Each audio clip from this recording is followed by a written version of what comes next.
आधुनिक जीवन की भागदौड़ में कई बार मन इतना व्याकुल हो जाता है कि हम एक छोटे से निर्णय को लेकर भी अनंत विचारों के जाल में फंस जाते हैं।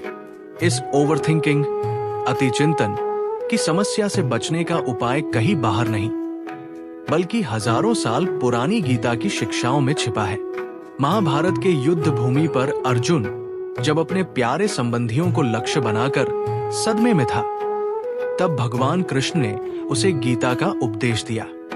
आज भी हमारी परिस्थिति अलहदा नहीं है। परिवार, नौकरी, समाज की अपेक्षाओं के बीच हम झीकते रहते हैं। हम इस परिचय में संसार के ओछे समंदर में लहरों की भांति उठने वाली परेशानियों को शांत करने की भूमिका में गीता की भूमिका को देखेंगे। कहानी शैली में समझें तो परिश्रम की ही नाव पर हम तैरते हुए जीवन की लहरों से प्रभावित होते हैं। गीता हमें बताती है कि लहरें प्रकृति का नियम है। उन्हें दोष देने के बजाय हम अपने प्रयासों पर ध्यान दें और जीवन के उतार चढ़ाव को योग, समत्व का अभ्यास करके समान रूप से अपनाएं। इस मार्गदर्शन की शुरुआत अर्जुन के मन के भ्रम से हुई और आज वही ज्ञान हम पर भी लागू होता है। आगे के सब पाठों में हम गीता के साथ वे मूल मंत्र जानेंगे जो ओवरथिंकिंग के जाल से बाहर निकलने का रास्ता दिखाते हैं। पाठ 1, विवेक और विकल्प, संदेह के क्षणों में सही चुनाव। गीता की कथा से पहला पाठ हमें सिखाता है कि जब मन विभ्रम और संदेह में हो, तब विवेक से निर्णय लेना आवश्यक है। युद्ध भूमि पर अर्जुन मानसिक दुविधा में था, जैसे कोई छात्र परीक्षा से पहले हिलौना महसूस करे। पर गीता कहती है कि बुद्धिमान व्यक्ति का मन एक लक्ष्य, एकाग्र होता है। भगवद गीता में लिखा है, व्यवसायात्मिका बुद्धि ऐके ही कुरुनंदन, बहुशाखा ही अनंताष्ट बुद्धयो व्यवसाय नाम। अनुवाद, जो इस मार्ग पर चलने वाले लोग हैं उनका मन दृढ़ और एकाग्र रहता है, जबकि जो विचारहीन रहते हैं उनका मन अनेक दिशाओं में विभक्त होता है। कल्पना कीजिए, एक धनुर्धर कितने निर्भीक होते हैं जब वे एक ही लक्ष्य पर ध्यान लगाते हैं। कथा के अनुसार एक बार सुभद्रा प्रतियोगिता में बनाई गई मछली की आंख की नोक पर देखते हुए लक्ष्य लगाकर उन्होंने तीर चलाया और निशाने को भेद दिया। यही एकाग्रचित्त का तैल है, जहां अल्पतम दृष्टि विस्तार और अटल लक्ष्य की शक्ति काम करती है। इसीलिए गीता में बताया गया है कि यदि हमारे विचार अनेक विषयों में बंट गए हों, तो हमारा इंद्रिया और बुद्धि गठजोड़ टूट जाता है और हर निर्णय पर अनेकों विकल्प हमें घेरा देते हैं। ऐसे समय में जीवन की कहानी में हमें होना चाहिए जैसे एक कुशल नाविक जो मंथन कर समुद्र में अपनी सही दिशा चुनता है। जिस तरह अर्जुन को कृष्ण ने विवेक से निर्णय लेने की सीख दी, ठीक वैसे ही हमारा मन भी राजा की तरह राजसत्ता निर्धारित करना चाहता है। यदि हमारा विवेक स्थिर नहीं तो हम हर विकल्प पर डगमगा जाते हैं। गीता का उपदेश है कि सब कुछ अस्थायी है और आत्मा स्थायी। इसलिए निर्णय बनाते समय संकल्प रखें। समय समय पर आत्मज्ञान की दृष्टि से हमें याद दिलाया गया है कि असली हम आत्मा है, जो कभी जन्मी न हुई और न मर सकती है। जब हम आत्मा की शाश्वतता को स्वीकार कर लेते हैं तो मन को भ्रमित करने वाली कई चिंता अपने आप कम हो जाती है। कहानी जैसा उदाहरण ले, एक राजा को 2 राजा महल में आमंत्रित किया जाता है। दोनों तरफ खाने पीने के प्रसाद हैं, पर विवेकपूर्ण राजकुमार एक प्रसाद चुनकर बैठ जाता है, क्योंकि आत्मज्ञान उसे समझा देता है कि सब स्वादिष्ट ही होंगे। ऐसा विवेक और दृढ़ निश्चय मनुष्य को विकल्पों के खेल से बाहर निकालता है। इस प्रकार प्रथम पाठ की सीख है, मन के द्विधा विवाद के क्षणों में धीरज से सोचें, अपने लक्ष्य की पहचान करें और एकाग्र चित्त होकर कदम बढ़ाएं। गीता में कहा गया है कि लक्ष्य में एकता और मन में दृढ़ता से सफलता मिलती है, न कि इधर-उधर भटकते विचारों से। इसके लिए जरूरी है कि हम अपने चिंतन को तर्क और आत्म स्वाध्याय के प्रकाश में रखें। यही विवेकपूर्ण विकल्प है।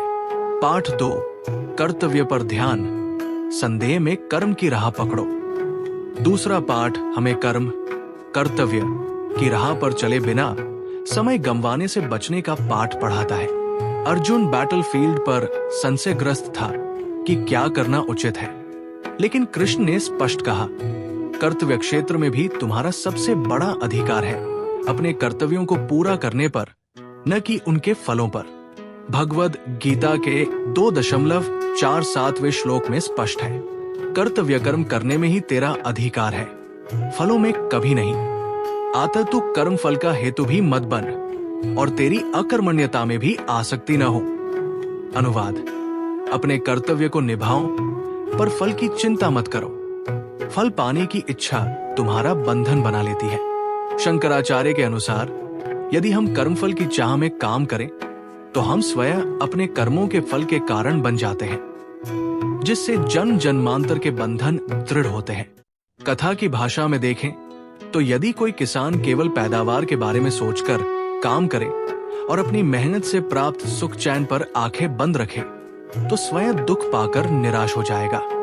पर कृष्ण की सीख यही है कि व्यक्ति के हाथ में सिर्फ कर्म करने का अधिकार है, फल सुरक्षित नहीं।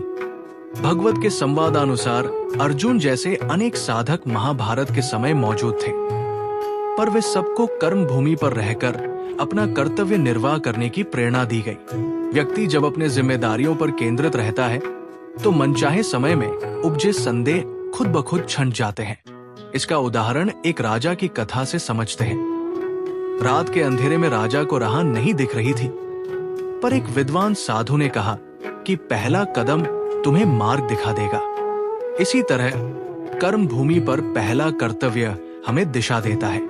गीता सिखाती है कि हर परिस्थिति में मैंने अपना धर्म निभा दिया, ये भावना रखें। शंकराचार्य कहते हैं कि फल की कामना त्यागने से कर्मकांड का पूरा बोझ उतर जाता है। इस प्रकार कर्तव्य का पालन ही मन को आगे बढ़ने में सहारा देता है। हमें गीता की शिक्षा याद रखनी चाहिए कि चाहे सफलता हो या असफलता, सुख हो या दुख, श्रेष्ठ जीवन वही है जिसमें हम अपने कर्तव्यों से विचलित न हो। एक सच्ची कथा में भगवान के भक्त राजा युधिष्ठिर की तरह कर्म मार्ग पर अग्रसर रहना सीखे, न कि फल के भय में तनिक भी विचलित हो। पाठ 3, फल की चिंता मत करो, परिणाम की चाह से मुक्ति। तीसरे पाठ का भाव है कि हर कर्म के परिणाम की चिंता से खुद को मुक्त रखो। अर्जुन द्वारा हुआ संवाद और गीता के उपदेश से स्पष्ट है कि यदि हम कर्मों के फलों की चिंता बंद कर दें तो मानसिक तनाव अपने आप कम हो जाता है। इस विषय में कृष्ण ने अर्जुन को स्पष्ट कर दिया कि परम उद्देश्य भगवान ही है और फल भोग उनके हाथ में है। गीता के 18वें अध्याय के प्रसिद्ध श्लोक 66 में श्री कृष्ण कहते हैं, सर्वधर्मान परित्यज्य मामेकं शरणं व्रज अहत्वा सर्पापेभ्यो मोक्षयिष्यामि मा शुचः। अनुवाद, सभी प्रकार के धर्म छोड़कर केवल मेरी शरण में आ जाओ, मैं तुम्हें समस्त पापों से मुक्त कर दूंगा, डरो मत। यानी जब हम मन, बुद्धि और कर्म से ईश्वर को समर्पण कर देते हैं तो फल की चिंता अपने आप खत्म हो जाती है। भगवद गीता कहती है कि परमात्मा पर विश्वास रखना ही मोक्ष का मार्ग है। इस पाठ की कथात्मक व्याख्या के लिए कल्पना करें, एक किसान अपनी फसल की चिंता छोड़कर ईश्वर को अर्पित कर देता है और फिर दिन दिन की चिंता से मुक्त रहता है। या एक छात्र परीक्षा की तैयारी करते हुए भगवान से प्रार्थना करता है कि जो होगा अच्छा ही होगा। ऐसी भावावस्था में काम में मन लगता है और भावनाएं स्थिर रहती है। गीता हमें भक्ति और निश्चय का यही पाठ देती है। उदाहरण के रूप में भगवद गीता कालीन एक संत की कथा कहती है कि एक बार एक गरीब व्यक्ति ने संत से पूजा में फूल की कामना की। संत ने उसे कहा कि फल मत सोचो, शुद्ध मन से कृष्ण की कृपा में विश्वास रखो। उसी दिन उसके जीवन में सुख समृद्धि आई। इस प्रकार तीसरे पाठ की सीख है, अपने कर्म पर भरोसा रखो, फल को ईश्वर की मर्जी पर छोड़ दो। गीता ये भी कहती है कि ऐसे समर्पण की अवस्था में दुख और डर दोनों मिट जाते हैं। जब मन स्वतंत्र हो जाता है तो ओवरथिंकिंग अपने आप कम हो जाती है और हम अपनी यात्रा को शांतिपूर्वक तय कर पाते हैं। पाठ 4, आत्मा का बोध, विचारों से परे अपनी सच्ची पहचान जानो। चौथा पाठ हमें आत्मा की सच्चाई का बोध कराता है। अर्जुन अपने सामने युद्ध में प्राणियों के काल का भय अनुभव कर रहा था। तब श्री कृष्ण ने कहा कि सच्चा जीव आत्मा जन्मता नहीं, मरता नहीं और काल के प्रवाह से परे है। गीता में कहा गया है, आत्मा का न तो कभी जन्म होता है, न ही मृत्यु होती है, और न ही आत्मा किसी काल में जन्म लेकर पुनः उत्पन्न होती है। आत्मा अजन्मा, शाश्वत, अविनाशी और चिरनूतन है। शरीर का विनाश होने पर भी इसका विनाश नहीं होता। ये स्पष्ट वाणी हमें याद दिलाती है कि हमारा आत्म स्वरूप स्थिर है और चिंताओं या विचारों की तूलिका से प्रभावित नहीं होता। कथा की दृष्टि से समझें तो जैसे माया की तेज धूप में छाया बदलती रहती है पर पेड़ स्थिर रहता है, उसी तरह हमारे शरीर और विचार अस्थायी है पर आत्मा अटल है। इस ज्ञान से ओवरथिंकिंग पर जब विक्षुब्ध मन ठहरता है तो हम सोचते हैं ये समस्या भी क्षणिक है, आत्मा कभी नहीं घटेगी। उदाहरण के लिए रात्रि में चिंतित किसान को उसके पुरखों का उपदेश याद आता है कि आत्मा कालक्षरण की वेदी से अछूती रहेगी। उस दृष्टांत ने उसे सांत्वना दी। गीता के मत से हम जो सोचते हैं वो हम नहीं, हम अदृश्य आत्मा है। जब हम ये बोध कर लेते हैं तो मन में चल रही अंध धारणाएं शांत हो जाती है। श्री कृष्ण ने स्वयं एक श्लोक में कहा, अजो नित्य शाश्वतोय पुराणो न हन्यते हन्यमाने शरीरे, अर्थात आत्मा कभी जन्मा ही नहीं, नष्ट होता नहीं। इसी से हमें स्थिरता मिलती है। कथा उपमा से समझते हैं, एक दीपक में मणि है और उसकी छाया दीवार पर चमक रही है। छाया नष्ट हो जाए पर मणि बरकरार रहती है। जब हम उस मणि को आत्मा समझते हैं, चिंताएं क्षणिक लगने लगती है। आत चौथे पाठ की सीख यही है, अपने विचारों से ऊपर उठकर आत्मा के स्थायी सत्स्वरूप को जानो। इस बोध से मन आश्वस्त होता है और ओवरथिंकिंग की आग शांत हो जाती है। पाठ 5, गुणों का खेल, प्रकृति की प्रवृत्तियों को समझो। गीता के 14वें अध्याय में प्रकृति के 3 गुणों सत्व, रजस, तमस की चर्चा मिलती है। ये सीख बताती है कि हमारी प्रवृत्तियां किस प्रकार काम करती है। रजोगुण इच्छाओं और आसक्तियों से जन्मता है और आत्मा को संसार से बांधता है। तमोगुण अज्ञान और आलस्य से उत्पन्न भ्रम है जो हमें सुस्त और चिपचिपा बनाए रखता है, जबकि सत्वगुण हमें शुद्धता और आनंद देता है। गीता कहती है, हे अर्जुन, रजोगुण की प्रकृति मोह है। ये सांसारिक आकांक्षाओं और आकर्षणों से उत्पन्न होता है और आसक्ति के माध्यम से आत्मा को कर्म के प्रतिफलों में बांधता है। हे अर्जुन, तमोगुण अज्ञानता के कारण उत्पन्न होता है और देहधारियों के लिए मोह का कारण है। ये सभी जीवों को असावधानी, आलस्य और निद्रा द्वारा भ्रमित करता है। साधारण भाषा में कहें तो जब मन लालसा और मोहग्रस्त विचारों से भरा हो, रजोगुण, हम बार बार उसी विषय पर टोकरी डालते जाते हैं और चक्रव्यूह में फंस जाते हैं। और जब आलस्य घेर ले, तमोगुण, तो निर्णय क्षमता सुस्पष्ट नहीं रह जाती। इस खेल को समझकर हम स्वयं को नियंत्रित कर सकते हैं। मान लीजिए एक विद्यार्थी परीक्षा की तैयारी कर रहा है। अगर रजोगुण उभार में है तो वो सोचेगा, इतने फायदे हैं पढ़ने के, अगर ये नहीं हुए तो क्या, और दिमाग उलझ जाएगा।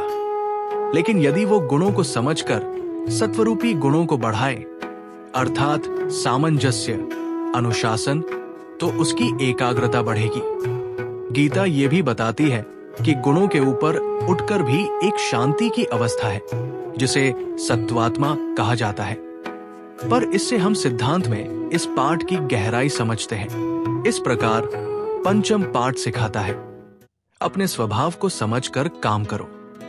यदि आपको पता है कि आपकी प्रकृति रजस प्रबल है, यानी चिंता और आवेग में रहती है, तो आप धोड़-धड़ विश्लेषण करने के बजाय धैर्य से स्थिति पर ध्यान दें। गुणों की पहचान हमें अपनी मानसिक स्थितियों को स्वीकार करने में मदद करती है, ताकि ओवरथिंकिंग की प्रतिक्रिया में हम सत्व से प्रेरित होकर सूझबूझ भरे कदम चुन सके। पाठ 6, एकाग्रता का अभ्यास, ध्यान व ध्यान योग। छठा पाठ ध्यान योग का है। गीता श्लोकों में बताया गया है कि मन को नियंत्रित करके आत्मा को ऊपर उठाना चाहिए। श्री कृष्ण कहते हैं, मन की शक्ति द्वारा अपना आत्म उत्थान करो और स्वयं का पतन न होने दो। मन जीवात्मा का मित्र और शत्रु भी हो सकता है। अनुवाद: अपने मन की शक्ति से अपना उद्धार करो और अपने पतन को होने न दो, क्योंकि मन आत्मा का ही मित्र है अथवा शत्रु भी। ये साफ समझाता है कि मन का सहयोग लेकर हम अपने लक्ष्य की ओर बढ़ सकते हैं। कथा के साथ देखें तो जैसे कोई छात्र रुचि पूर्वक एक विषय पर ध्यान देता है, उसका मन सहायक बन जाता है। वहीं चिड़चिड़ा मन बाधा बन जाता है। और कहीं लिखा है, जब भी मन उछलता है उसे खींचकर वापस ला दो। जब भी और जहां भी मन बेचैन होकर भटकने लगे, तब उसे वापस लाकर भगवान की ओर केंद्रित करना चाहिए। ये श्लोक हमें बताता है कि ध्यान अभ्यास में निरंतरता की आवश्यकता है। उदाहरण के तौर पर, जैसे खेत में एकाग्र मन से रोपनी करने वाला किसान बार बार खरपतवार निकालता रहता है ताकि पौधा सीधा बढ़े, उसी तरह हम अपने विचारों को धनुष की नोक पर स्थिर रखें, भटकने पर पुनः सीधा करें। इस पाठ में हम सीखते हैं कि नियमित अभ्यास से मन की दशा सुधरती है। आयुर्वेद की कथा उपमा लें। जैसे पवन निरंतर चलकर पत्तों को उड़ा देता है, पर यदि हम मन को लगातार भगवान या अपने उद्देश्य से जोड़कर रखें, तो उलझने धीरे धीरे कम हो जाएंगी। गीता बताती है कि साधना में समय लगता है, पर निरंतर प्रयास से परिणाम आता है। संक्षेप में छठा पाठ कहता है, मन को बार बार केंद्रित करें, चाहे एक क्षण के लिए ही सही। यदि ध्यान इच्छानुसार किसी विचार या लक्ष्य पर टिक सके, तो ओवरथिंकिंग, मन की अराजकता का प्रभाव घटी हो जाती है। इस अभ्यास से मन धीरे धीरे संपूर्ण रूप से स्थिर हो जाता है और हम संतुलित बुद्धि से काम ले सकते हैं। पाठ 7, समत्व संतुलन की साधना। 7वें और अंतिम पाठ में गीता हमें समत्व की शिक्षा देती है, यानी सुख दुख, जीत हार में संतुलन बनाए रखना। जैसा कि गीता कहती है, हे अर्जुन, सफलता और असफलता की आसक्ति को त्याग कर तुम दृढ़ता से अपने कर्तव्य का पालन करो। यही संभाव योग कहलाता है। इस श्लोक से स्पष्ट होता है कि योग समर्थन तभी सिद्ध होता है जब हम संभाव से हर परिस्थिति स्वीकार करें। कथा परिभाषा में देखें तो एक नाविक को पता होता है कि तूफान आएगा, पर वो संतुलित रहकर नाव हिलती हुई भी समुंदर पार कर लेता है। इसी तरह गीता सिखाती है कि जीवन की लहरों से चित न होने की कला समत्व है। और 12.13-14 श्लोकों में नरनारायण की उपलब्धि बताई गई है। वे हृदय से शांत रहते हैं, सब में समान नजर डालते हैं और दुख सुख में एक रहते हैं। उदाहरण स्वरूप एक संभावी संत कहानी बताता है कि चंदन का पेड़ हर मौसम में शीतल छाया देता है, चाहे गर्मी हो या सर्दी, आंधी हो या बारिश। उसने कभी दुखी होने से बचा, क्योंकि वो सुख दुख की छाव में लिपटा हुआ नहीं, बल्कि अटल शांति में खड़ा है। इसलिए 7वां पाठ हमें प्रेरित करता है कि हम संभाव से हर चीज को ग्रहण करें। ऐसा संतुलन जीता जागता योग है जो ओवरथिंकिंग, मन के इतर भावों को खत्म कर देता है। हमें याद रखना चाहिए कि किताबी बुद्धि कहेगी कि प्रत्येक लहर हमारे खिलाफ काम करती है, पर गीता बताती है कि वही लहरें कुछ नए अवसर भी लाती है। एक आधुनिक कथा में जैसे कोई चक्रवात आता है और बाद में धरती उपजाऊ होती है, इसी प्रकार समत्व ये समझने की शक्ति देता है कि भय की लहरें भी जीवन में सुधार ला सकती है। निष्कर्ष, अंततः गीता की ये 7 शिक्षाएं हमें ओवरथिंकिंग के पार साधारण जीवन जीने का मार्ग दिखाती है। इन शिक्षाओं का व्यवहारिक संयोजन हमें भयमुक्त, संतुलित और साहसी बनाता है। गीता कहती है कि इस ज्ञान और कर्मयोग को अपनाकर हम जीवन की लड़ाई में जीत हासिल कर सकते हैं। आता कदम आगे बढ़ाएं, विवेक से निर्णय लें, अपने कर्तव्यों पर ध्यान दें, परिणाम की चिंता त्याग दें, आत्मा के बोध में स्थित हो, गुणों को समझें, मन को एकाग्र करें और संभाव बनाए रखें। इन गीता के मंत्रों को अपनी रोजमर्रा की जिंदगी में उतारकर हम मन को शांत रख सकते हैं और ओवरथिंकिंग के घेरे से निकल सकते हैं। खुद पर और ईश्वर पर विश्वास रखते हुए ये 7 सूत्र अपनाएं और देखिए कैसे जीवन की जटिलता सरल हो जाती है।